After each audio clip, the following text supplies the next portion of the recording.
안녕하십니까. 그동안 평안하셨습니까? 네, 감사합니다. 네, 잠깐 같이 기도하시겠습니다. 하나님 아버지, 감사합니다. 소망 없이 죄 가운데 살다가 심판받고 영원한 멸망의 형벌을 받아야 될 비참한 죄인들을 먼저 사랑하시고 독생자 예수님을 보내주시고 예수님께서 온 세상 죄를 담당하시고 십자가에서 피 흘려 죽으심으로 우리의 죄를 영원히 깨끗하게 씻어주시고 값없이 구원하여 하나님의 자녀 삼아주신 것 진심으로 감사를 드립니다. 뿐만 아니라 주님의 몸된 교회 안에 지체로 두시고 천국 소망을 주셔서 주님을 기다리며 주님을 섬기며 복음을 위해서 살게 해주신 것 진심으로 감사를 드립니다. 주님 오실 때까지 저희들 주님을 사랑하고 하나님 말씀을 순종하며 하나님을 기쁘시게 하는 삶을 살다가 영광 가운데 다시 오시는 주님 맞이할 때에 부끄러움이 없이 주님 맞이할 수 있도록 하나님 도와주시고 주님이 오실 때 각 사람에게 있을 칭찬과 영광과 존귀를 얻기에 아무 부족함이 없도록 우리의 삶을 거룩하신 말씀으로 온전케 또 깨끗하게 해주시기를 기도합니다. 교회가 주님의 말씀을 따라 서로 사랑하며 복음을 위해서 같은 마음으로 희생하고 수고하는 가운데 교회를 통해서 더 많은 영혼들이 주께 돌아올 수 있도록 하나님 도와주시기를 기도합니다. 마지막 때를 살아가는 저희들 깨어 있으라고 말씀하셨습니다. 이 죄악된 세상에 마음을 빼앗기지 않도록 늘 지켜주시고 오로지 위에서 부르신 부름의 상만 생각하면서 전심전력을 다하고 주님 앞에 설 수 있도록 하나님 도와주시기를 기도합니다. 마지막 때에 여러 나라 여러 지역의 전도의 문을 열어주시고 또 많은 일꾼들을 세워주신 하나님 아버지 감사합니다. 그러나 아직도 추수할 것은 너무나도 많고 또 일꾼이 부족하다고 말씀하신 주님, 더 많은 귀한 일꾼들을 세워주셔서 하나님의 은혜의 복음이 땅끝까지 활발하게 전해질 수 있도록 늘 도와주시기를 기도합니다. 또 5월 19일부터 또 대집회가 계획되어 있습니다.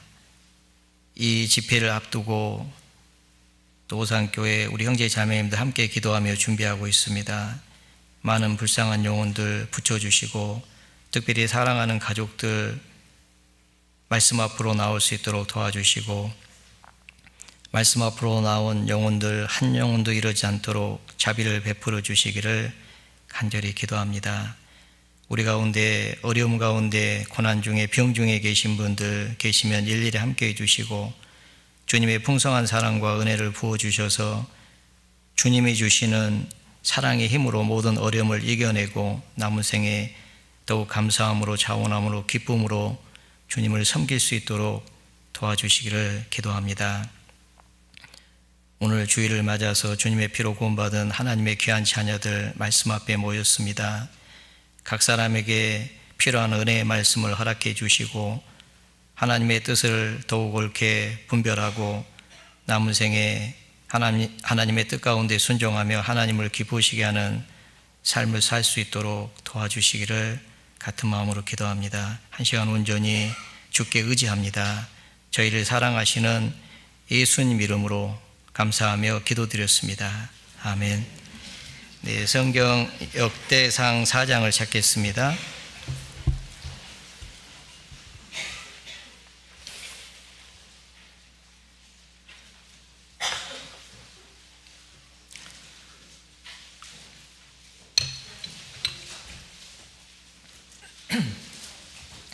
네, 역대상 4장 9절 10절을 찾으시겠습니다. 9절부터 제가 읽어보겠습니다. 야베스는 그 형제보다 존귀한 자라. 그 어미가 이름하여 야베스라 하였으니 이는 내가 수고를 낳았다 함이더라. 야베스가 이스라엘 하나님께 아뢰어 가로되 온컨대 주께서 내게 복에 복을 더하사 나의 지경을 넓히시고 주의 손으로 나를 도우사 나로 환난을 벗어나 근심이 없게 하옵소서 하였더니 하나님이 그 구하는 것을 허락하셨더라. 이 성경 본문의 말씀은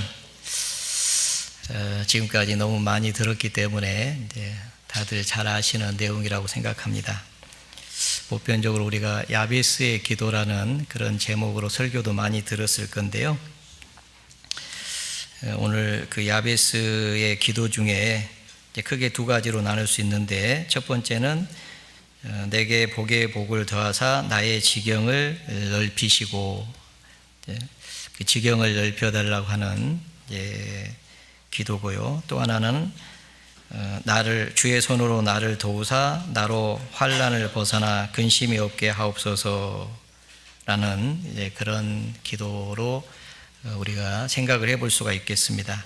오늘은 첫 번째 기도 내용인 내게 복에 복을 더하사 나의 지경을 넓히시고라는 그 내용만 같이 한번 생각을 해보도록 하겠습니다.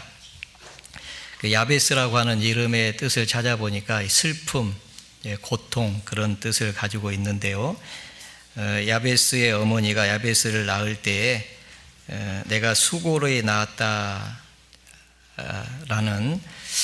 그 이름을 가지고 있습니다. 아이를 낳을 때 아마 그때 당시의 상황이 어떤 슬픈 그런 상황이었을 거고, 심히 어떤 고통스러운 상황일 수도 있고요.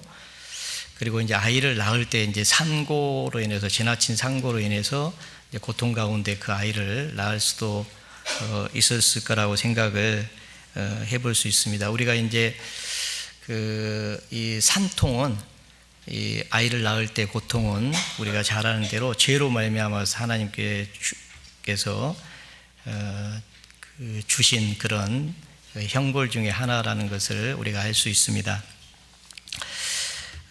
그래서 이 이름을 야베스라고 이렇게 지었는데, 그런 상황 속에서 이 야베스가 이제 성장을 해 가는데, 나중에 이제 두 번째 기도에 주의 손으로 나를 도우사 환난과 근심에서 벗어나게 해달라고 이렇게 기도한 거 보면은 그 상황이 계속 이 아이가 자라는 가운데도 지속적으로 되어졌다는 것을 우리가 생각을 해볼 수가 있습니다.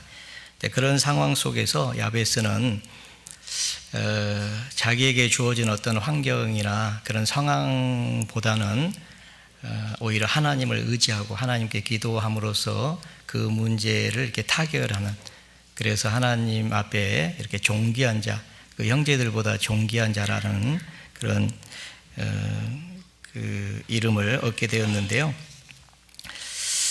이 아이를 낳을 때 그 당시의 상황이 정말 이렇게 너무 힘든 그런 시기가 성경에 이렇게 기록이 되어 있는데, 그 사무엘상 이 4장에 보면은 그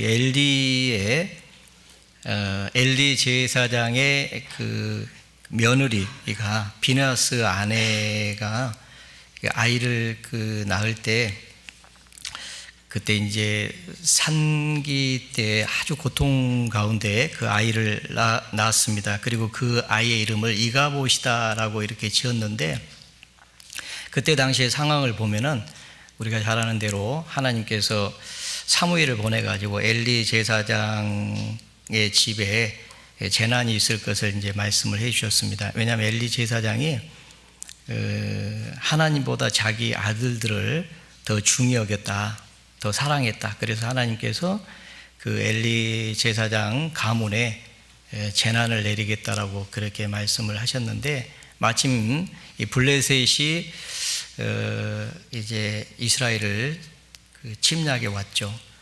그때 그 언약궤도 뺏기고, 그 다음에 그 홈리와 비나스 엘리 제사장의 두 아들이 전쟁에서 죽임을 당하고, 그 소식을 듣고 엘리 제사장이 의자에 앉았다가 자빠져서 목이 부러져서 죽고, 그런 상황을 비나스 아내가 이제 듣게 됩니다. 그때 마침 아내가 잉태해가지고 상기가 가까웠는데 그 얘기를 듣고 갑자기 이제 몸이 아파가지고 구부러지면서 해산을 했는데, 그때 죽어갈 때에 이제 그 아이를 이제 해산할 때 아이를 받는 그런 사람들이 이제 그 여인에게 얘기를 했죠. 두려워하지 말아라, 네가 아들을 낳았다라는 그 얘기를 들었지만은 그 비나스 아내는 대답지도 않고 관념지도 않고 이르기를 영광이 이스라엘에게서 떠났다. 그래서 아이 이름을 이가봇이라고 지었는데, 비나스 아내가 참 자기 남편도 죽고 언약궤도 뺏기고 그걸로 인해서 자기 시아버지도 죽고 이런 것을 듣잖아요. 들어서 그 소식을 들으니까 너무 고통스럽죠. 그러니까 갑자기 고통이 찾아온 거죠. 마침 그때 이제 아이를 잉태하고 있었기 때문에 고통이 찾아오면서 아이를 낳게 됩니다.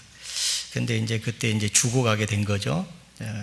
그러면서 아이를 낳았는데 이가봇이라고 하는 뜻은 영광이 이스라엘에게서 떠났다, 이렇게 그런 뜻을 가지고 있습니다. 그래서 이제 그 야베스의 어머니도 이 야베스라고 하는 그런 이름을 짓게 된 것은 당시의 상황이 정확하게 기록되지 않았기 때문에 우리가 정확하게는 알 수 없지만은 그때 당시의 상황도 고통스러운 그런 상황이었을 거다라고 짐작을 해볼 수가 있겠습니다.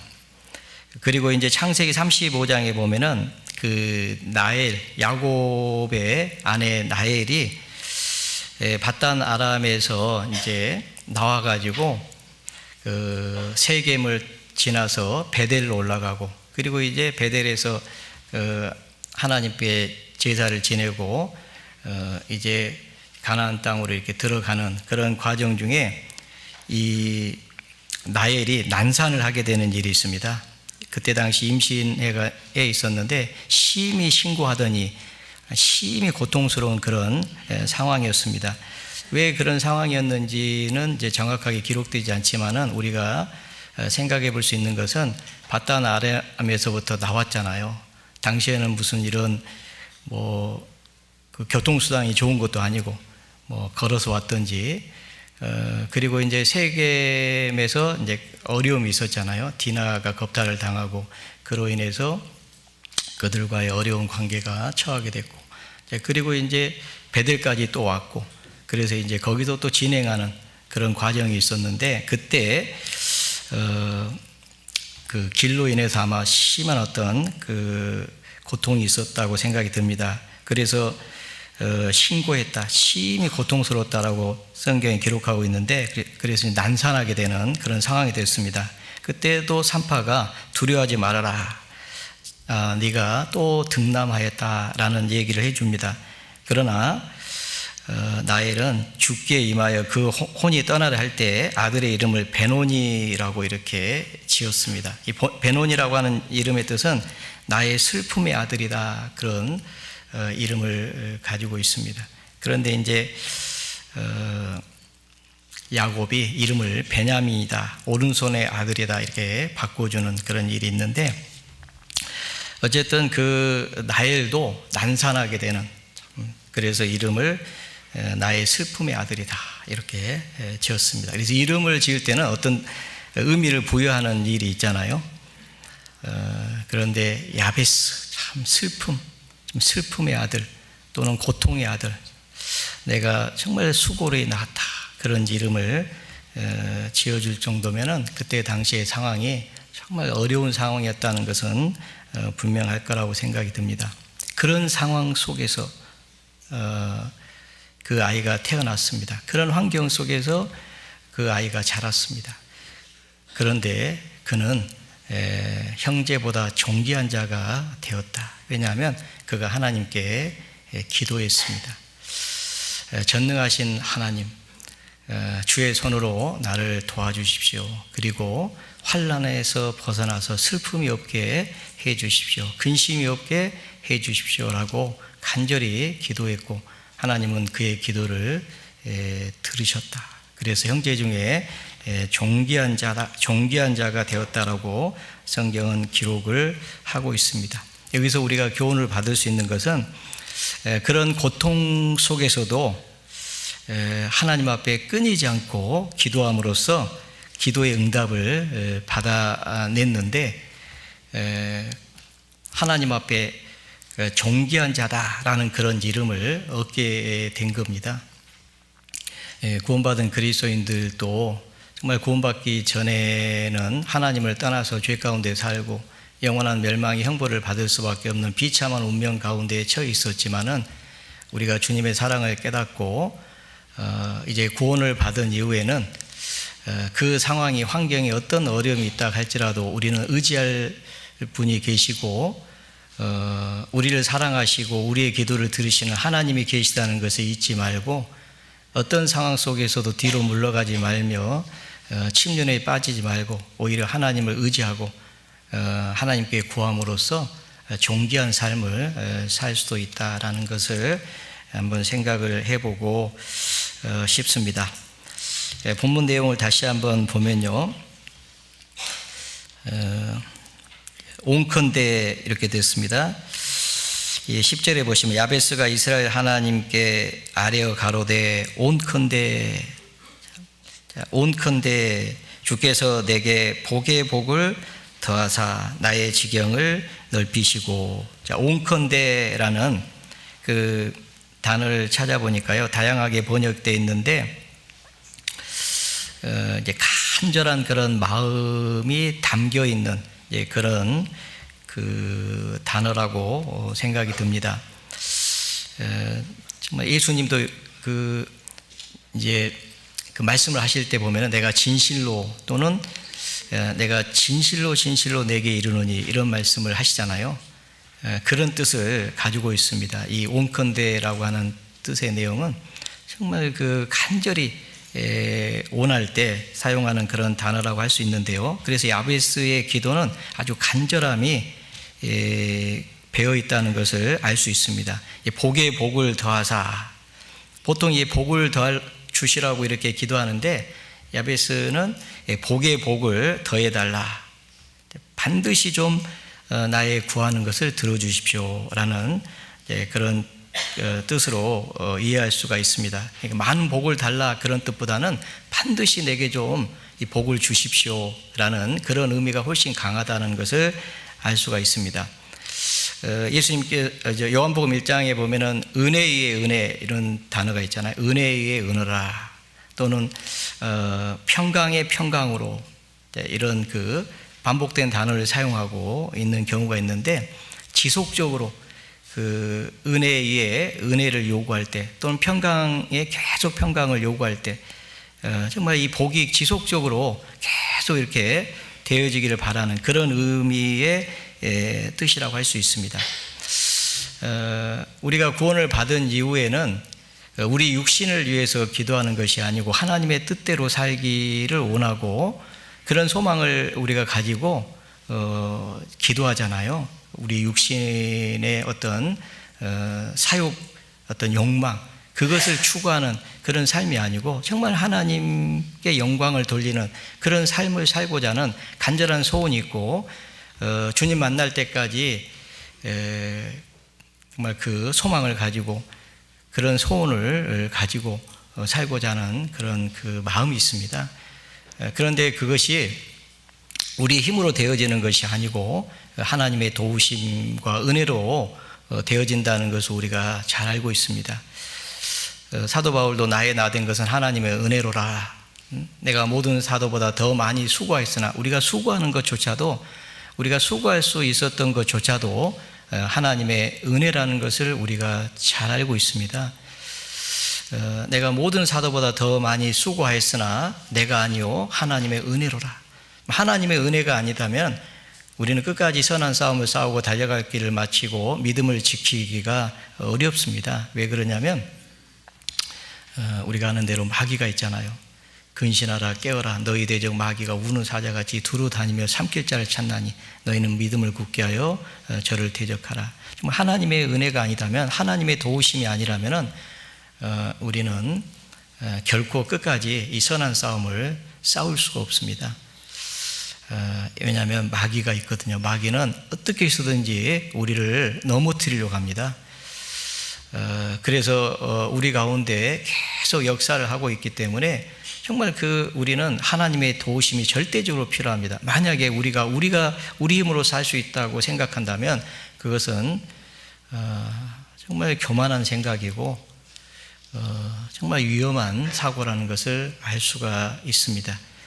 만약에 우리도 야베스처럼 정말 그런 절실한 마음을 가지고 기도하지 않는다면 결코 하나님 앞에 존귀한 자로서의 삶을 살 수가 없다라는 것을 우리가 잘 알고 있습니다. 그래서 우리도 야베스처럼 정말 그런 기도가 필요하다라는 그런 생각이 듭니다. 시편 42편과 43편에 보면은 계속 반복되는 것이 있습니다. 내 영혼아 내가 어찌하여 낭망하며 어찌하여 내 속에서 불안하여 하는고 너는 하나님을 바라라. 그 얼굴의 도우심을 인하여 내가 오히려 찬송하리로다. 자, 너는 어찌하여 낭망하며 어찌하여 내 속에서 불안하여 하는고. 우리는 뒤로 물러가 침륜에 빠질 자가 아니요 라는 그런 말씀이 히브리서 10장에 기록되어 있잖아요. 정말 우리는 연약합니다. 좀 연약하기 때문에 좀 낭망할 때가 참 많아요. 근심할 때가 참 많습니다. 그래서 침륜에 빠질 때도 있습니다. 자칫 잘못하면은 정말 주님이 우리를 구원해 주시고 이 땅에 두신 목적을 상실해 버리고요. 주님을 위해서 살아야 될 그 시간을 헛되이 이렇게 보내버릴 수도 있다는 것을 우리는 잘 알고 있습니다. 그래서 우리가 그런 상황이 반복되고 지속적으로 되어진다는 것을 우리가 안다면은 늘 우리는 하나님 앞에 깨어서 기도해야 되고 그분께 간절히 구해야 된다. 그렇지 않으면 우리는 끝까지 우리에게 주어진 시간을 정말 충성되이 하나님을 기쁘시게 하는 그런 삶을 사는데 살아야 되는데 그렇지 못할 수가 있다라고 생각이 듭니다. 예수님께서 누가복음 18장에 항상 기도하고 낭망치 말아야 될 것을 저희에게 비유로 이렇게 말씀해 주셨습니다. 낭망치 말아야 될 것을, 왜냐하면 낭망하는 일이 있기 때문에 낭망치 말아야 될 것을 비유로 말씀해 주신 사건을 우리가 잘 알고 있습니다. 우리가 그 믿음의 선지인들에 대한 내용을 성경에 이렇게 자세히 기록을 해놨잖아요. 예를 들면 다니엘은 바벨론의 포로 잡혀갔죠. 어렸을 때 바벨론의 포로 잡혀갔습니다.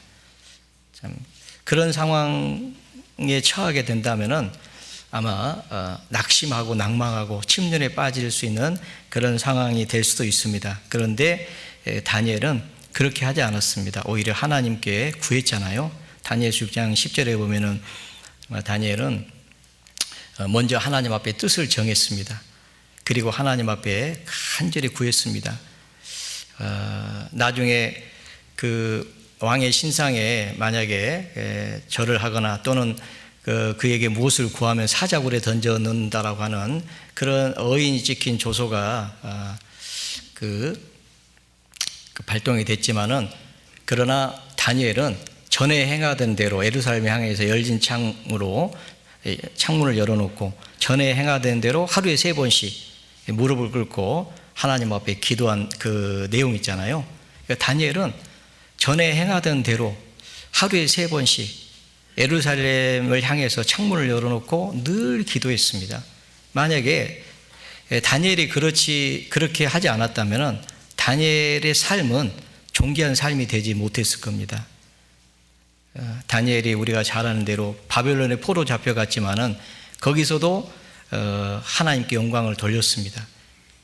그리고 하나님 앞에 존귀한 그런 삶을 살게 됐습니다. 그것은 다니엘이 그런 상황 속에서 끊임없이 하나님 앞에 기도했기 때문에 결국은 하나님 앞에 그런 존귀한 삶을 살 수가 있었다라고 생각이 듭니다.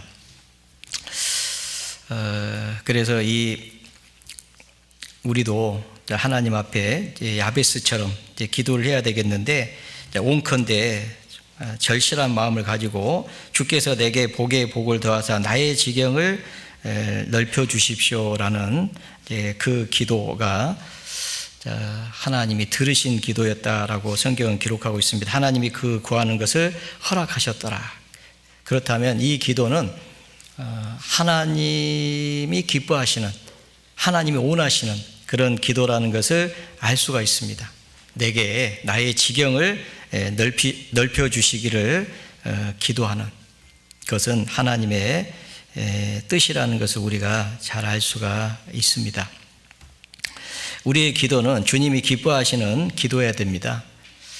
하나님께 영광을 돌리기 위한 그런 기도여야 될 겁니다. 그런 기도는 하나님께서 들어주신다라는 약속이 있습니다. 요한일서 5장 14장을 한번 보겠습니다. 요한일서 5장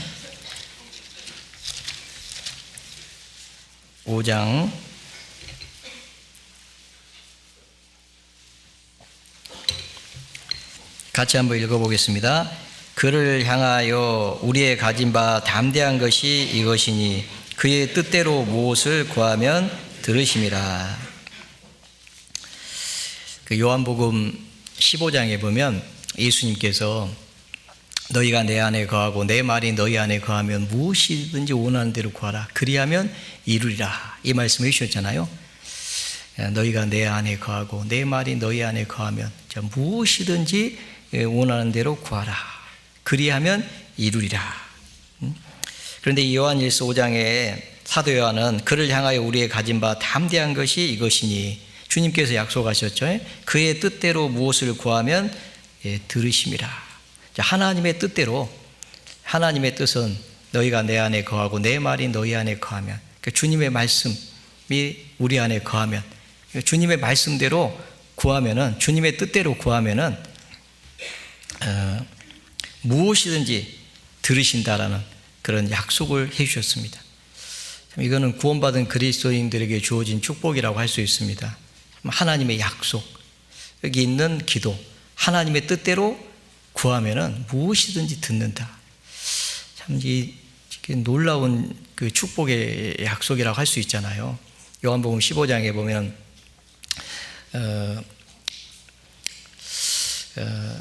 내 말이 너희 안에 거하면, 그 주님의 말씀은 서로 사랑하라고 하는 그 말씀이잖아요. 그 서로 사랑하라 하는 그 말씀이 우리 안에 거한다는 것은 그 말씀대로 우리가 순종하는 그런 삶을 살면서 그 일을 이루기 위해서 하나님 앞에 구하는 그런 기도는 하나님이 받으시는 기도고, 그 기도를 하나님이 응답하신다라는 것을 알 수 있습니다.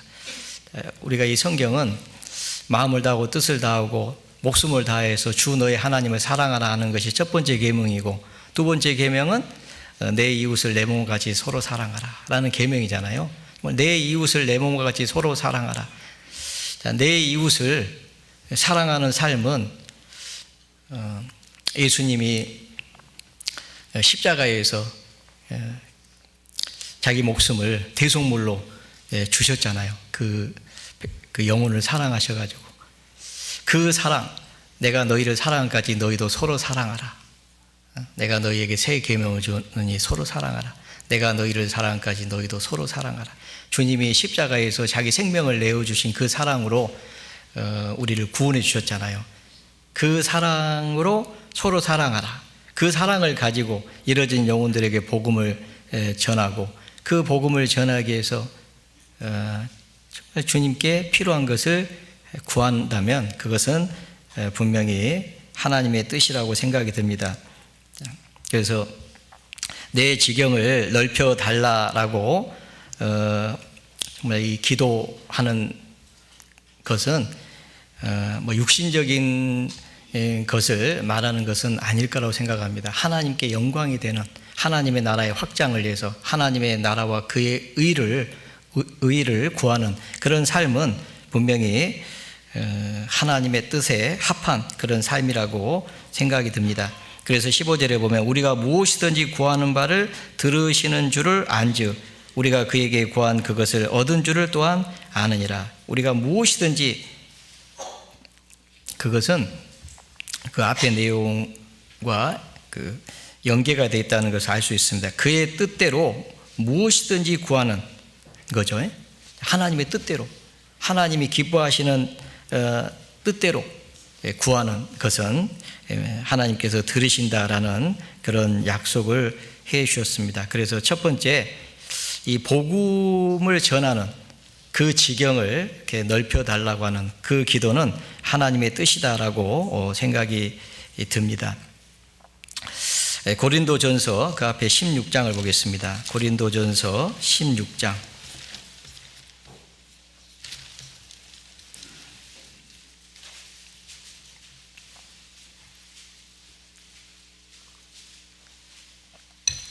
(16장) 8절 내가 오순절까지 에베소에 유하려 함은 내게 광대하고 공효를 이루는 문이 열리고 대적하는 자가 많음이니라.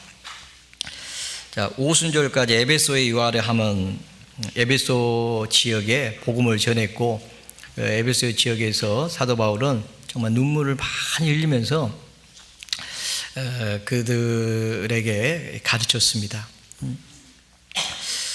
그래서 이제 에베소 교회가 탄생을 했는데 그 내게 광대하고 공효를 이루는 문이 열렸다. 이제 광대하고 공효를 이루는 문이 열렸다는 것은 이 복음을 전할 수 있는 그런 기회가 열렸다는 거죠.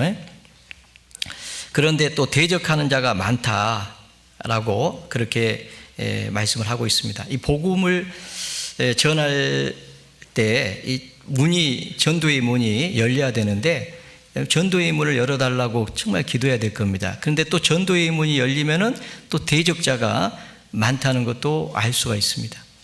참 신기하죠. 우리가 복음을 전할 때는요, 반드시 대적자가 있다는 것을 알 수 있어요. 복음을 전하지 않을 때는 아무 문제가 없는데 그 대적이나 핍박이 있지 않은데 복음을 전할 때는 또 전도의 문이 열리려고 할 때는 그때는 또 대적자가 많다는 것을 우리가 알 수가 있습니다. 그래서 우리는 이 복음의 문, 전도의 문, 그것을 열어달라고 간절히 기도해야 될 겁니다. 우리가 집회를 앞두고요, 집회는 전도의 문을 하나님 열어주시는 거잖아요. 전도할 수 있는 기회를 주시는 거잖아요. 그런데 우리가 한 가지 알아야 될 것은 그때 대적자가 많다는 것을 아셔야 됩니다.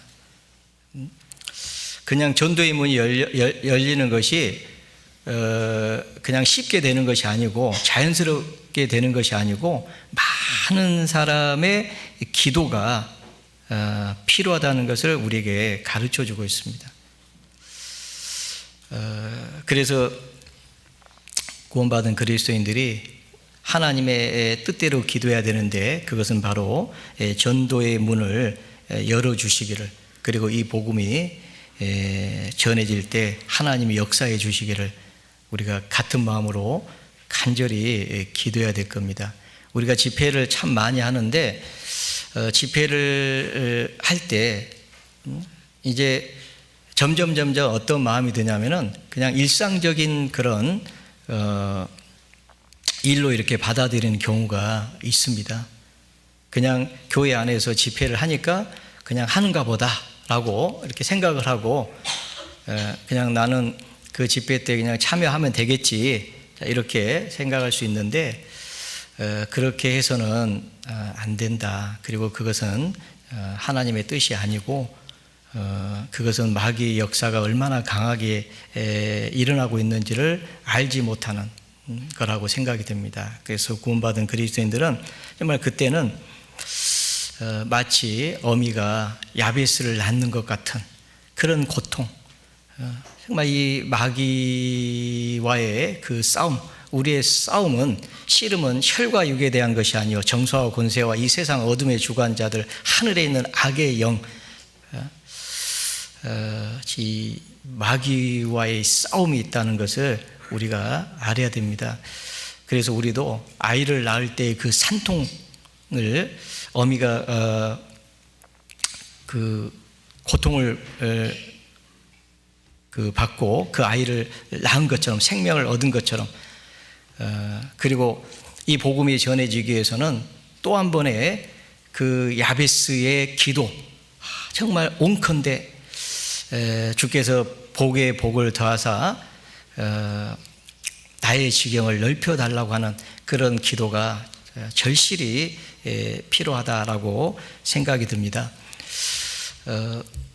사도 바울이 다시 너희를 위해서 해산하는 수고를 한다라고 그렇게 얘기했잖아요. 이 해산, 첫 번째 해산할 때 그 수고가 또 구원받은 그리스도인들이 또 복음을 위해서, 그 복음을 전하기 위해서 그런 수고가 필요하겠다라는 그런 생각을 해보게 됩니다. 예수님께서 약속은 해주셨습니다. 예루살렘부터 시작해서 유대와 사마리아 땅끝까지 이르러 내 증인이 되리라 라고 말씀해 주셨는데, 볼저다 세상 끝날까지 내가 너희와 항상 함께 있으리라 라는 그런 약속을 해 주셨습니다. 그렇지만은 우리는 증인이 되리라, 그 증인의 삶을 우리가 살아갈 때 주님이 그 약속이 이루어진다는 것을 알 수가 있습니다. 이 복음을 전하는 그런 삶을 살아갈 때 주님이 우리와 함께 하신다는 것을 우리는 믿을 수 있습니다. 이 전쟁에, 마귀와의 전쟁에 주님이 함께 하신다는 것을 우리는 믿습니다. 그래서 주님이 우리와 함께 하신다는 것을 믿는 사람은 주님께 간절히 기도해야 될 겁니다. 그것이 하나님의 뜻이라고 생각이 듭니다. 여호수아 14장을 한번 보겠습니다. 여호수아 14장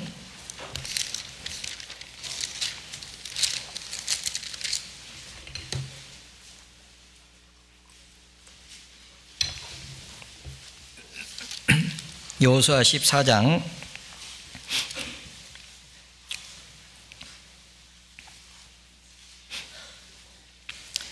11절부터 제가 보겠습니다. 모세가 나를 보내던 날과 같이 오늘날 오히려 강건하니 나의 힘이 그때나 이제나 일반이라 싸움에나 출입에 감당할 수 있사온즉 그날에 여호와께서 말씀하신 이 산지를 내게 주소서. 당신도 그날에 들으셨거니와 그곳에는 아낙 사람이 있고 그 성읍들은 크고 견고할지라도 여호와께서 혹시 나와 함께 하시면 내가 필경 여호와의 말씀하신 대로 그들을 쫓아내리이다. 이 내용을 우리가 잘 알고 있습니다. 이 가나안 땅을 정복하기 전에 12명의 정탐꾼을 보냈는데, 보고를 할 때 10명의 정탐꾼은 그 땅에 들어가지 말자, 그 땅은 우리를 삼키는 땅이다. 왜냐하면 그 땅에는 아낙 자손 네피림 후손이 있는데 우리는 그들 앞에 메뚜기 같아, 들어가면 다 죽는다, 들어가지 말자라고 했죠. 그런데 여호수아 갈렙은 아니다, 하나님 우리와 함께 하시면 그들은 우리의 밥이다, 하나님이 약속하셨으니까 들어가자라고 했습니다. 그러나 다수가 이겼죠. 그래서 결국은 그 땅에 들어가지 못했습니다. 그리고 40년이 지난 후에 이제 그 땅에 들어가게 됐습니다. 그리고 이제 그 땅을 정복해 들어가고 있잖아요. 그러면 그때 이제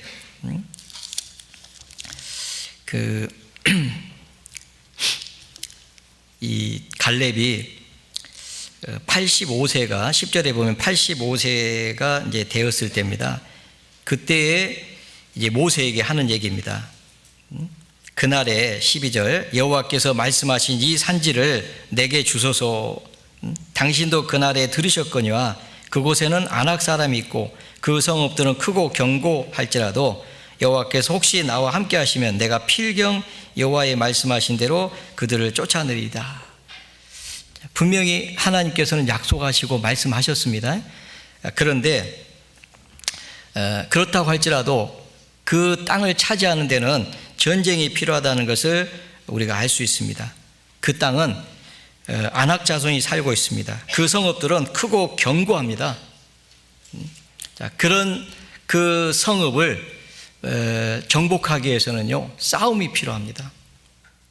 그런데 이 갈렙은 혹시 여호와께서 나와 함께 하시면 내가 필경 여호와의 말씀하신 대로 그들을 쫓아내리이다. 그리고 이제 그 산지를 점령에 들어가잖아요. 이게 전쟁이라는 것을 알 수 있잖아요.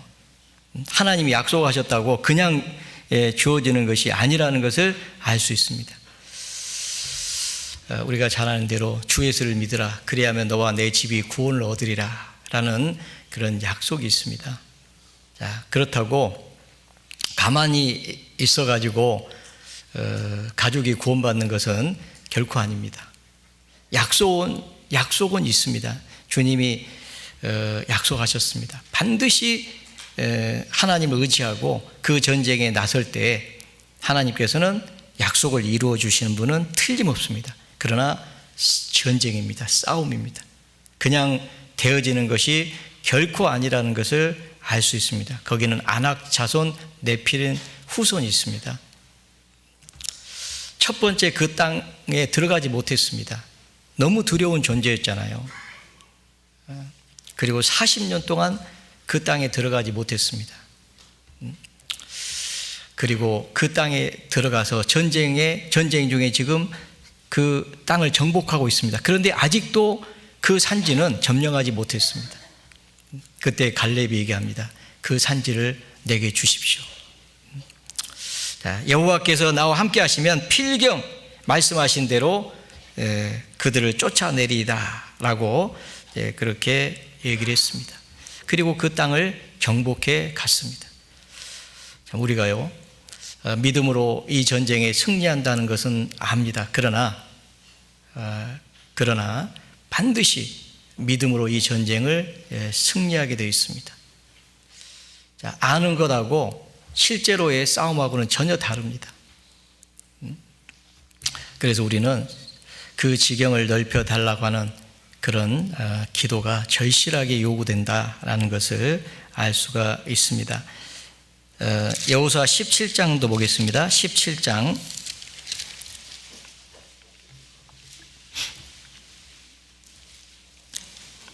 14절입니다. 요셉 자손이 여호수아에게 말하여 가로되 여호와께서 지금까지 내게 복을 주심으로 내가 큰 민족이 되었거늘 당신이 나의 기업을 위하여 한 제비 한 분깃만으로만 내게 주심은 어찌미니까.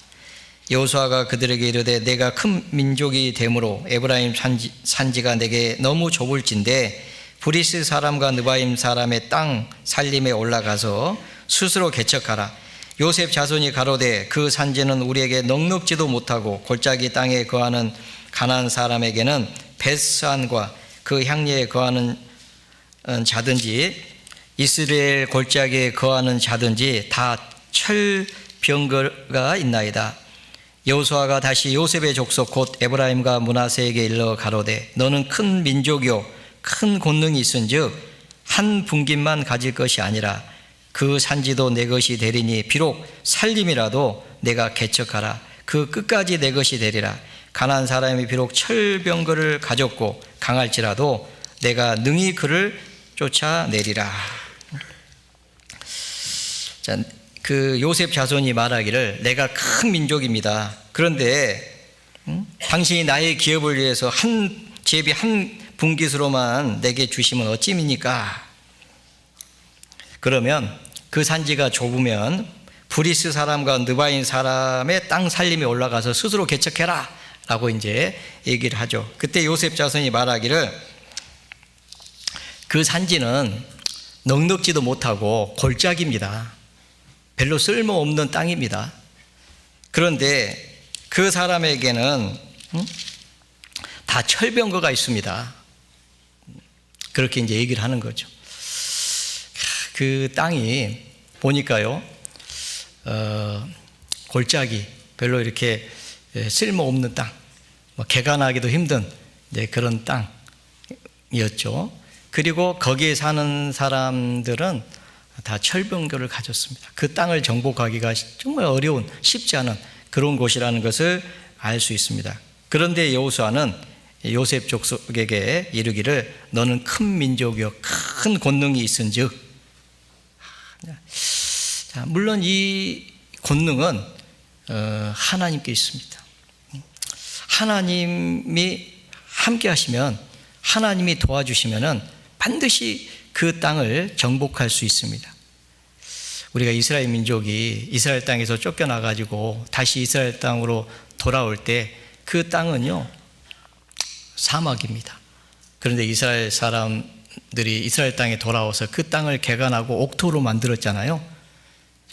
하나님이 약속하신 땅, 하나님이 함께 하시겠다고 말씀하신 땅, 그 땅을 다시 에덴 동산같이 되게 해주시겠다고 하는 그 말씀을 조차 그들은 돌아와서 그 땅을 갈고 경작해서 그 땅을 옥토로 만들어 갔습니다. 그들은 하나님의 약속을 믿고 그들은 그 땅을 개척해 갔습니다. 하나님의 능력을 의지하고 하나님의 도우심으로 그 땅을 개척해 간 겁니다. 마찬가지입니다. 그 산지도 내 것이 되리니 비록 살림이라도 내가 개척하라. 그 끝까지 내 것이 되리라. 가나안 사람이 비록 철병거를 가졌고 강할지라도 내가 능히 그를 쫓아내리라. 우리가요, 이 복음을 전할 때 어떤 경우에는요, 정말 그 복음을 전하기 어려운 그런 환경 또는 사람일 수도 있습니다. 어떤 사람의 경우는요, 정말 철병거를 가진 참 그런 사람과 싸워야 될 때도 있을 겁니다. 어떤 경우에는 정말 이렇게 복음을 전하고 싶지 않은 그런 사람일 수도 있을 수 있죠. 그잖아요. 어떤 경우에는 온수도 될 수 있고, 어떤 사람의 경우는 정말 너무나도 큰 산처럼 느껴져 가지고 복음을 전하기 어렵겠다라고 생각하는 그런 경우도 있을 수 있습니다. 그러나 우리는 그 전쟁은 승리할 수 있다고 하는 약속이 하나님께 주어져 있습니다. 우리가 할 일은 하나님의 능력을 의지하고 주님의 힘으로, 큰 권능으로 우리가 그 전쟁을 승리해야 됩니다. 자, 이 복음이라고 하는 것은 하나님의 능력이잖아요. 이 복음이 전해질 때 하나님의 능력이 나타납니다. 그 능력이 그 강팍한 사람의 마음을 부서뜨리잖아요. 우리는 이 싸움이 주님이 앞서서 싸우시는 싸움이라는 것을 잘 알고 있습니다. 우리가 뒤로 물러선다면은 결코 그 산지를 개척할 수가 없습니다. 그 영혼에게 복음을 전할 수가 없습니다. 그래서 우리는 비록 살림이라도 개척해야 됩니다. 끝까지 내 것이 되리라.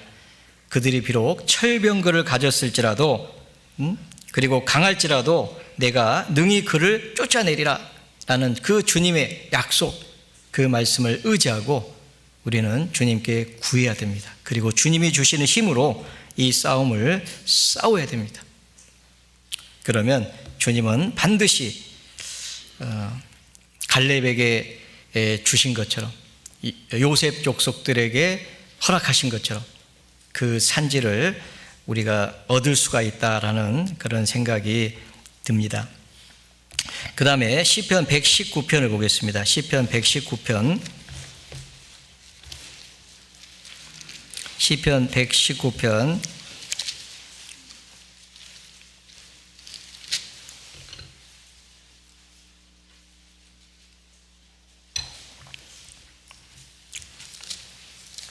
32절 같이 한번 읽어보겠습니다. 주께서 내 마음을 넓히시오면 내가 주의 계명의 길로 달려가리이다. 주의 계명의 길로 달려가리이다. 주의 계명은 우리가 아는 대로 서로 사랑하라고 하는 그 계명이잖아요.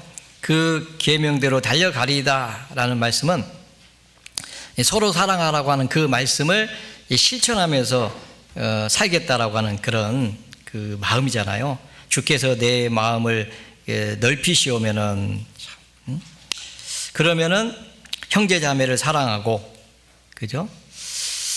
그 사랑으로 연합하여 함께 복음을 위해서 수고하는 그런 삶을 살겠습니다 라는 그런 소원이 담긴 그런 간증과 같다고 생각이 듭니다. 그 사랑의 지경, 그걸 좀 넓혀달라라는 그런 그 기도도 필요하다고 생각합니다. 왜냐하면 우리가 아는 대로 사랑으로 연합하잖아요. 사랑으로 하나가 되잖아요. 그리고 그 사랑으로 복음을 전하잖아요. 우리가 시편 133편 잘 알잖아요. 형제가 연합하여 동거하며 어찌 그리 선하고 아름다운 것. 형제가 연합하고 동거하기 위해서는 서로 사랑하라고 하는 이 계명이 이루어져야 됩니다. 그래야지 참 연합할 수가 있지. 형제가 연합하고 동거하며 어찌 그리 아름다운 것. 얼마나 아름답든지 보배로운 기름이 수염 곧 아론의 수염에 흘러서 그 어깨까지 내림같고 또 헐몬산의 이슬이 시온의 산들에 내림같도다. 그렇게 아름다운 모습이라고 얘기하죠. 거기서 여호와께서 복을 명하셨나니 곧 영생이로다. 자, 거기에서 여호와께서 영생의 복을 주셨다라는 것을 알 수가 있습니다. 영생의 복, 그죠? 그 영생을 주시기 위해서 하나님의 아들을 십자가에 내어주시고 그 영생의 복을 하나님이 우리에게 주셨는데 그 영생의 복이 나타나는 그 장소가 서로 사랑하라고 하는 그 계명을 실천하는 그 가운데 주님이 역사해 주신다는 것을 알 수 있습니다. 그래서 너희가 과실을 많이 맺으면 내 아버지께서 영광을 받으실 것이요 라는 그 말씀대로 과실을 많이 맺기 위해서는 서로 사랑하라고 하는 이 계명을 지켜야 된다라고 말씀하셨습니다. 그래서 우리가 서로 사랑하기 위해서 이 사랑의 지경을 좀 넓혀달라고 그렇게 기도해야 될 겁니다. 에베소 4장 2절에 보면 모든 겸손과 온유로 하고 오래 참으로 사랑 가운데 서로 용납하고 평안에 매이는 줄로 성령이 하나 되게 하신 것을 힘써 지키라 이런 말씀 있잖아요. 성령의 하나 되게 하신 것을 힘써 지키라. 성령이 오신 것은 사랑이 부어질 때 성령이 오시잖아요. 성령이 오시면서 하나님의 사랑이 부어졌잖아요. 그 사랑의 힘으로 주님을 사랑하고 서로 사랑하라고 하는 그 계명을 이루면서 우리가 살고 있습니다. 그런데 어떤 문제가 생길 때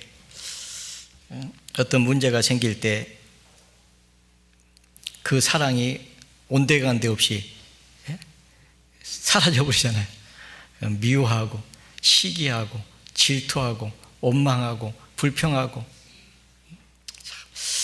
그리고 뭐 더 나아가면요, 인사도 서로 안 하고 인사에도 안 받아주고 눈길도 마주치지 않고 피해 다니고 그러다가 교회에 안 나오고 싶고, 그죠? 옆에 있는 교회로 이사 가고 싶고 그런 일들이 있잖아요, 보면. 그런데 참 이게 좁아져요. 이 마음이라고 하는 것이, 이 사랑의 마음이 참 이게 좁아진다는 것을 알 수 있어요. 참 이걸 넓혀야 된다는 것도 알고, 참 넓히면은 주님이 함께 하신다는 약속이 있고, 그 가운데 영생의 복, 참 이거 아십니까? 우리가 형제 자매를 사랑할 때, 우리가 이 복음을 전할 때 주님이 역사해 주십니다. 실제로 우리도요, 개인적으로도 그렇습니다. 개인적으로도 주님의 계명을 우리가 이루면서 살아갈 때요, 그때 그 기도가 응답된다는 것을 알 수 있어요. 주 예수를 믿으라 그리하면 너와 내 집이 구원 얻으리라는 이 약속이 그냥 이루어지는 게 아니고요, 약속 있는 계명 있잖아요. 서로 사랑하라고 하는. 그러면 무엇이든지 원하는 대로 구하라. 주의 뜻대로 무엇을 구하면 들으심이라고 하는 그 약속이 있습니다. 정말 이 서로 사랑하라고 하는 계명이요, 얼마나 중요한 계명인지 그 계명에 약속이 있습니다. 주의 뜻대로 무엇을 구하면 들으심이라. 주님이 들으신다는 거예요. 그래서 이 복음을 우리가 전하기 위해서는요, 이 사랑의 마음 있잖아요, 이걸 넓혀야 됩니다. 우리 가족에게 복음을 전하고 싶잖아요. 주님의 긍휼하심을 받고 싶잖아요. 주님의 은혜를 우리가 받고 싶잖아요. 정말 그러기 위해서는 이 마음 있잖아요, 형제 자매를 사랑하는 이 마음을 넓히고 또 넓히고 또 넓혀야 됩니다. 계속 넓혀야 됩니다. 예수님께서는 이런 말씀하셨잖아요. 누가 오리를 가져가면 십리를 가라. 속옷을 달라가면 겉옷을 줘라. 왼뺨을 때리면 오른뺨도 대라. 그렇게 말씀하시잖아요. 그게 이제 사랑의 힘으로 되어지는 거잖아요. 사랑이 없으면 그렇게 할 수가 없죠. 사랑이 없으면은 우리가 수고와 희생을 할 수가 없죠. 사랑이 없으면은 우리가 그 사람의 허물을 덮어줄 수가 없고 용납하기가 어렵습니다. 그래서 오래 참음으로 사랑 가운데서 서로 용납하고 그랬잖아요. 누가 네게 혐의가 있거든 서로 용납하여 피차 용서하되 주께서 너희를 용서하신 것 같이 너희도 그리하고. 누가 네게 혐의가 있거든 서로 용납하고. 가끔 오해하는 일이 있잖아요. 어떤 말을 들으면요, 누가 내게 어떤 얘기를 해주면은 어떤 말은 이제 불편해지는 말이 있잖아요. 그리고 오해가 생기기도 하고 더 나아가면요, 미움이 생기기도 하는 그런 일들이 있습니다. 그런 말을 해서는 안 되겠죠. 형제 사이를 이간한 자, 그것은 하나님 앞에 죄라는 것을 성경은 얘기를 하고 있습니다. 오히려 형제의 허물을 덮어주는 것은 사랑을 구하는 거다라고 성경은 얘기를 하고 있습니다. 잠언 17장 9절에 보면 허물을 덮어주는 자는 사랑을 구하는 자요, 그것을 거듭 말하는 자는 친한 벗을 이간하는 자니라. 사랑을 구하는 사람은 허물을 덮어준다라고 그렇게 말씀하고 있습니다. 사도 베드로는 베드로전서 4장 7절 8절에 보면 만물의 마지막에 가까웠으니 그러므로 너희는 정신을 차리고 근신하여 기도하라. 7절에 무엇보다도 열심으로 서로 사랑할지니 사랑은 허다한 죄를 덮느니라. 만물의 마지막에 가까웠을 때 우리는요, 정신을 차리고 근신하여 기도하라 라고 말씀하고 있습니다. 좀 정신을 차려야 된다. 깨어 있어야 된다. 그렇지 않으면 마귀의 시험에 넘어질 수가 있습니다. 그래서 마귀에게 틈을 타지 못하게 해야 됩니다. 그러려면 이 사랑의 마음이 넓어져야 돼요. 이 사랑의 지경이 넓어져야 됩니다. 그래야지 그 형제를 용납해 줄 수가 있어요. 그 허물을 덮어줄 수가 있어요. 그렇지 않으면은 마귀로 틈을 타게 합니다. 형제 사이가 나누어지게 돼요. 마귀는 그 일을 하고 있습니다. 이간질을 하고 있어요. 이간을 시킵니다. 그래서 이 사랑으로 행하지 못하도록 그렇게 계속 역사합니다. 우리는 정신을 차려야 됩니다. 마귀가 틈을 타지 못하도록 해야 됩니다.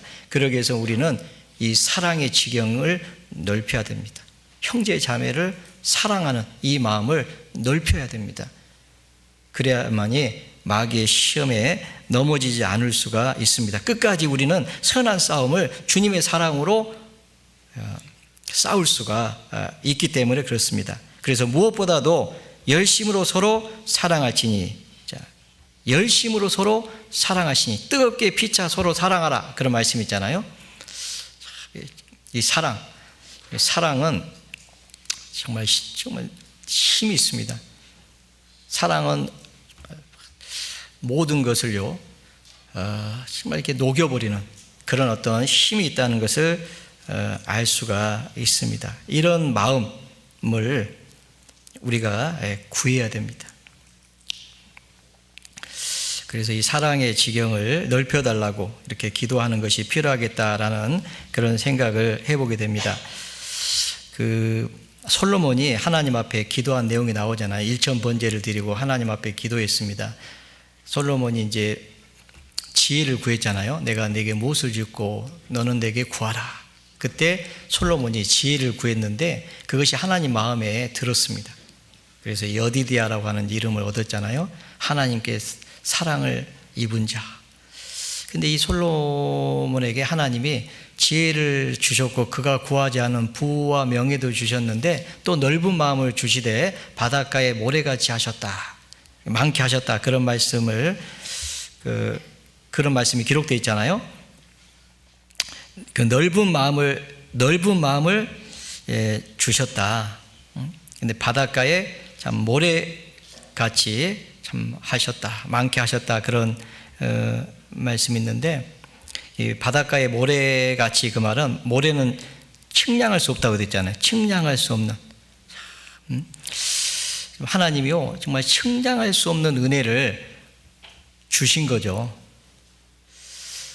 우리도 하나님 앞에 정말 이게 측량할 수 없는 은혜를 주신 이유는 왜 그러냐면 그 은혜로 마음이 넓어지잖아요.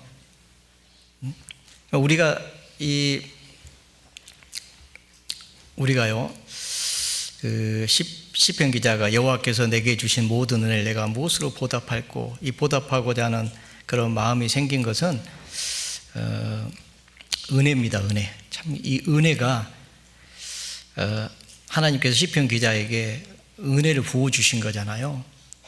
우리의 삶 속에서 은혜가 아닌 것이 없잖아요. 당연한 것이 아니라 은혜였어, 그런 찬양이 있잖아요. 모든 것이 당연한 것처럼 보이지만은 당연한 것이 아니고 은혜였다. 제가 이런 생각을 해봤습니다. 하늘의 별들이 왜 이렇게 많을까? 좀 엄청 많잖아요. 별들이 많고 바다의 모래도 많고. 그런데 이 별이 어마어마하게 많은데 이 많은 이런 별들이 있는데요.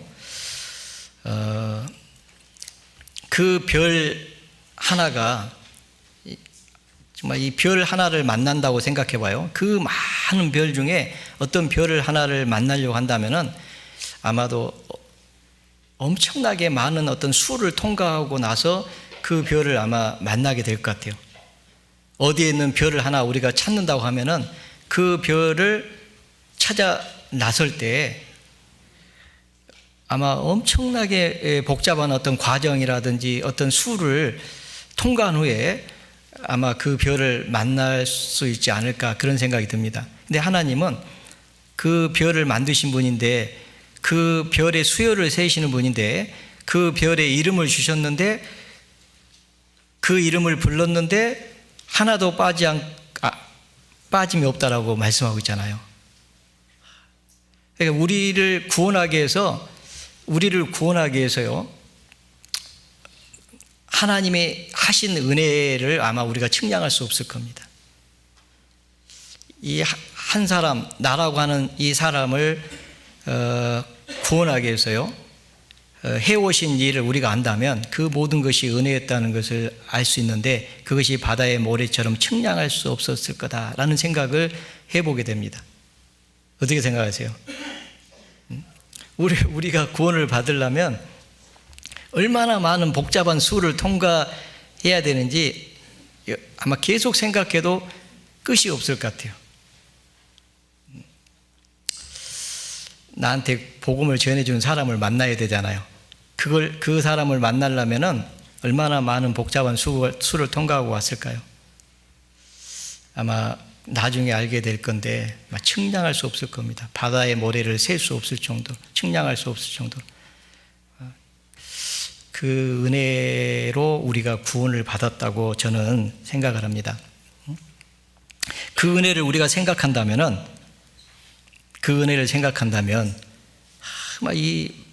이 마음 있잖아요. 넓은 마음.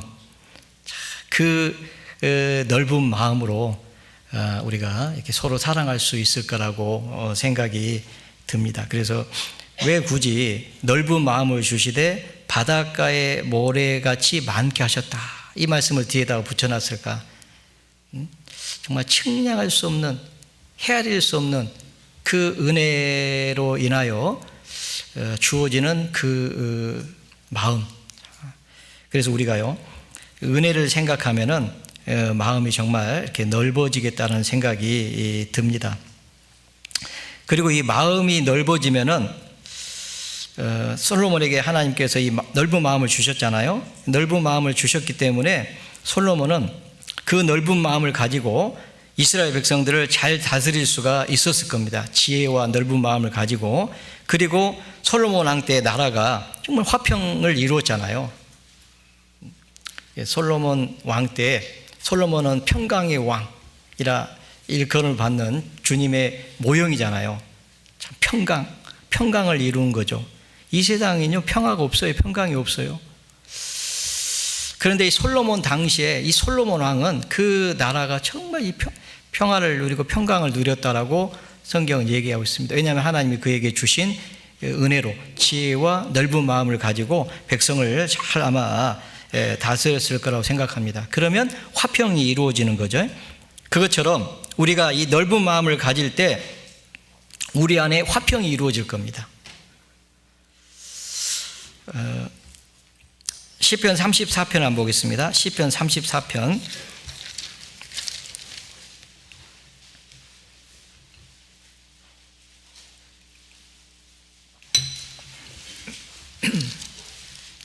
시편 34편 12절부터 제가 읽어보겠습니다.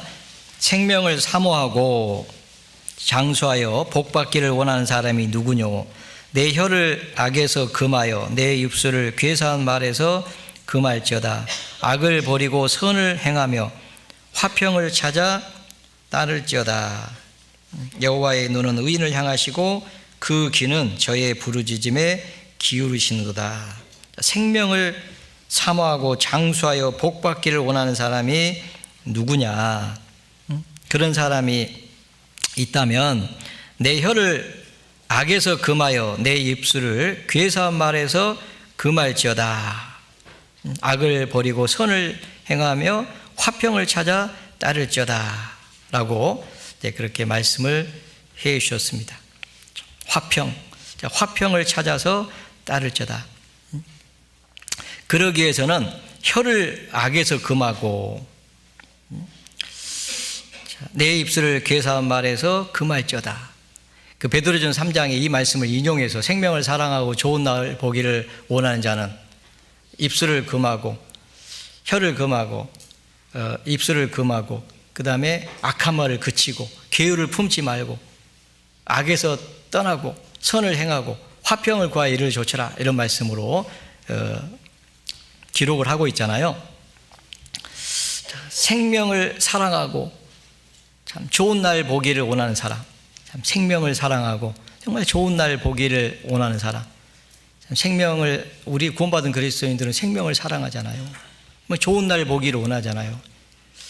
내 가족이 구원을 받고 교회를 통해서 복음이 전해지고 많은 사람들이 주님께로 돌아와서 남은 생에 소원을 가지고 주님을 섬기며 복음을 해서 살아가고 그 교회가 하나 되고 그 교회를 통해서 주님이 역사하시고 주님께서 영광을 받으시는 정말 그런 것을 구원받은 그리스도인이라면 누구든지 사모할 겁니다. 생명을 사랑하고 좋은 날 보기를 원하는 자가 누구냐?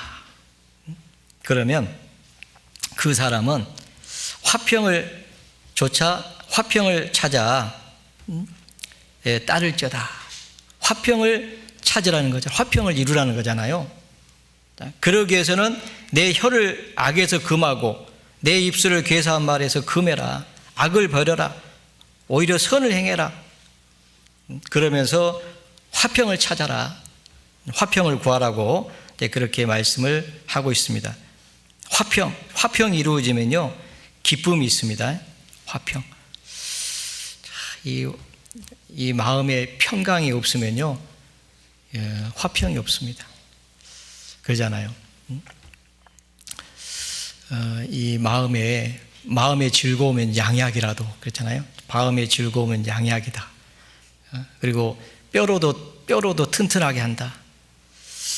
이 화평은요, 양약과 같습니다. 좋은 약. 정말 뼈도 튼튼하게 하는, 뼈의 양약이 됩니다. 참 뼈를 튼튼하게 한다. 지금 이게 사람이 뼈가 튼튼해야 되는데요. 그죠? 요새 뼈가 약해지잖아요, 점점. 그래가지고 골다공증도 생기고 쉽게 부러지고. 이 뼈가 참 튼튼해야 되는데 이 뼈를 튼튼하게 하는 것이 하여튼 어떤 원리인지는 모르겠지만 성경은 뼈의 양약이 된다, 뼈를 튼튼하게 한다라고 되어 있거든요. 이 마음의 즐거움은, 마음의 근심은 반대로 뼈로 마르게 하고 마음의 즐거움은 뼈의 양약이 된다라고 성경은 얘기를 하고 있거든요. 참 뼈를 튼튼하게 하는데 그게 왜 그렇습니까? 화평이 이루어지니까. 화평이 이루어지면 기쁨이 있습니다. 기쁨이 있으면요 뼈도 튼튼해집니다. 놀라운 그런 약속이 있는데, 신기한 게 우리가 화평을 이루면은 거기에 기쁨이 있습니다. 그리고 거기에 하나님의 능력이 있습니다.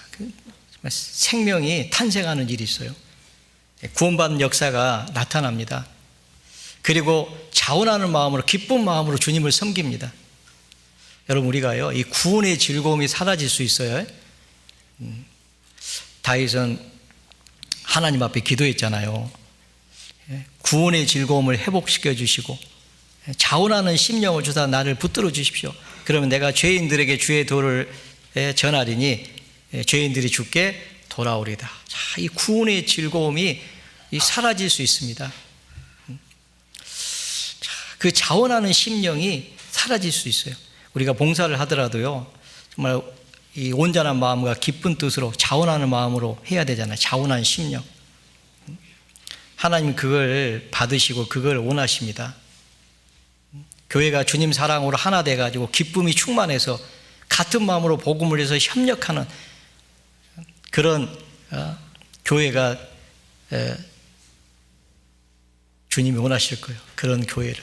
그리고 그런 교회를 통해서 주님이 역사하십니다. 그러기 위해서는 화평이 필요한데 그 화평을 이루기 위해서는 넓은 마음이 필요합니다. 이 사랑의 지경을 넓혀줘야 됩니다. 그래야지 화평을 이룰 수가 있습니다. 마음의 화평은 육신의 생명이라고 되어 있습니다. 구원받은 그리스도인들이 하나님 앞에 이 지경을 넓혀야 됩니다. 그리고 아까 말씀드린 대로 고린도후서 6장을 한번 보겠습니다. 고린도후서 6장.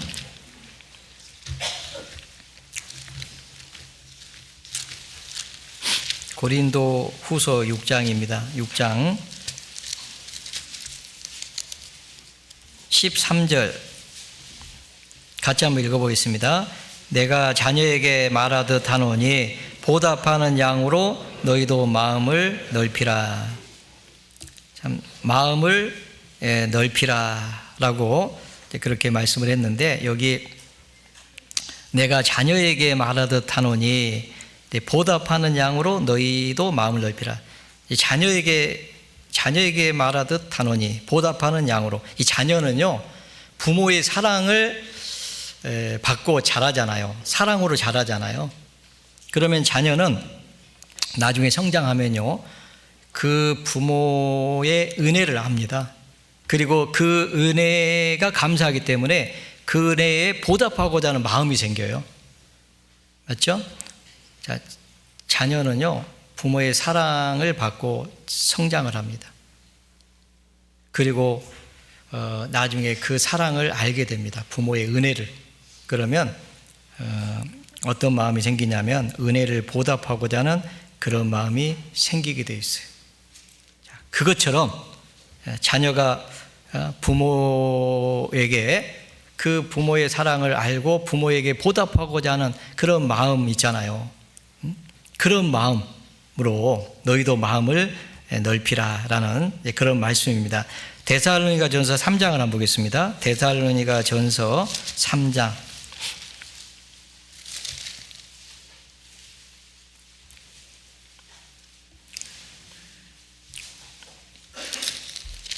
3장 9절에 보시면요.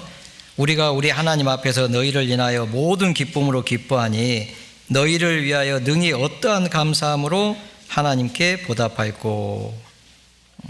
사도 바울이 데살로니가에 가서 복음을 전했잖아요. 이 데살로니가 교회는 복음을 전하기가 쉽지 않았습니다. 그 사도행전 17장 11절에 보면 베레아 사람은 데살로니가 사람보다 더 신사적이어서 그 데살로니가 사람들은요 복음을 전했더니 핍박을 했고 쫓아냈습니다. 그래서 다시 고린도 지역으로 이렇게 그 베레아 지역으로 내려왔는데 거기까지 막 쫓아와 가지고 복음을 해방했습니다. 복음 전하기가 쉽지 않은 그런 그 지역이었습니다. 그리고 아주 핍박이 심한 곳이었죠. 그런데도 불구하고 그들이 사도 바울의 가르침을 받아서 믿음과 사랑 가운데 행했다. 너희가 사랑함이 많습니다 라고 성경은 기록하고 있습니다. 디모데가 와가지고 보고를 했는데 6절에 보시면 지금은 디모데가 너희에게로부터 와서 너희 믿음과 사랑의 기쁜 소식을 우리에게 전하고 또 너희가 항상 우리를 잘 생각하여 우리가 너희를 간절히 보고자 함 같이 너희도 우리를 간절히 보고자 한다 하니 이러므로 형제들아 우리가 모든 궁핍과 환난 가운데서 너희 믿음으로 말미암아 너희에게 위로를 받았노라. 그 사도 바울이 수고한 것이 헛되지 않았다는 것을 보고를 받은 겁니다. 그러니까 사도 바울 입장에서는 너무 감사하죠. 너무 감사하니까 너희를 위하여 능히 어떠한 감사함으로 하나님께 보답할꼬라고 이렇게 얘기를 하고 있습니다. 그 너희를 인하여 데살로니가 교회 그들이 믿음으로 행하고 가르침을 받은 대로 사랑 가운데 행하고 그런 삶을 살고 있다는 것을 들으니까 그 수고가 헛되지 않았다는 것을 알았습니다. 그래서 하나님 앞에 너무 감사했습니다. 어떠한 감사함으로 하나님께 보답할까 이런 마음이 생겼습니다. 이런 마음을 넓혀야 됩니다. 구원받은 그리스도인들. 실은요 우리가 주님을 위해서 사는 것이 보답하는 겁니다. 은혜에 보답하는 거예요. 은혜를 받은 것을 생각하고 그 은혜에 감사해서 보답하는 마음으로 주님을 섬기는 거예요. 그런 마음을 넓히기를 원합니다. 역대하 32장에 보면요 히스기야가 병들게 되었을 때 하나님 앞에 기도했습니다. 그때 하나님께서 대답하셨죠. 이적을 보이셨습니다. 병이 나았습니다. 15년의 생명을 연장해 줬습니다. 그리고 아들을 줬습니다. 므낫세라고 하는 아들을 줬잖아요. 그런데 역대하 32장 25절에 보면 히스기야가 마음이 교만하여 그 받은 은혜를 보답지 아니함으로 진노가 저와 유다와 예루살렘에 임하게 되었더니 이런 말씀이 기록되어 있습니다. 히스기야가 마음이 교만하여 그 받은 은혜를 보답지 않았다 이렇게 되어 있거든요. 여러분 이게 받은 은혜를 보답지 않는 것은 이게 정말 교만한 겁니다. 구원받은 그리스도인들은 이 받은 은혜를 보답하는 그런 삶을 살아야 됩니다. 그 지경을 정말 넓혀야 돼요. 하나님이 내게 주신 은혜가 무엇인지 늘 생각해야 됩니다. 그리고 그 은혜에 보답하는 삶을 살아야 됩니다. 그것이 지경을 넓히는, 즉 보답하는 그런 지경을 넓히는 그런 삶이라고 할 수 있어요. 여러분은 무엇을 보답하기를 원합니까? 어떤 은혜를 보답하기를 원하십니까? 그 은혜의 지경을 계속 한번 넓혀 보십시오. 그러면 주님은 그 그릇에 기름이 닿지 않도록 계속 은혜로 부어주실 겁니다. 여러분 그릇이 준비돼야지 그 그릇에 기름을 채울 수가 있었습니다. 우리가 은혜의 지경을 보답하고자 하는 지경을 넓힐 때 하나님은 거기에 은혜를 부어주시는 거예요. 끊임없이 부어주십니다. 여러분 그릇이라고 하는 것이 다양한 그릇이 있겠죠. 물론 그 그릇의 개수도 많겠지만은 뭐 여러 그릇이 있을 수 있잖아요. 그 은혜를 한번 그릇으로 생각해 보겠습니다. 내가 받은 은혜 그릇을 한번 준비해 보십시오. 그러면 하나님이 그 그릇을 채워 주실 겁니다. 자, 그 은혜를 생각하면서 보답하고자 하는 그 지경을 한번 넓혀 보십시오. 하나님이 거기에 부어 주실 겁니다. 우리는 어떤 은혜를 받으셨습니까?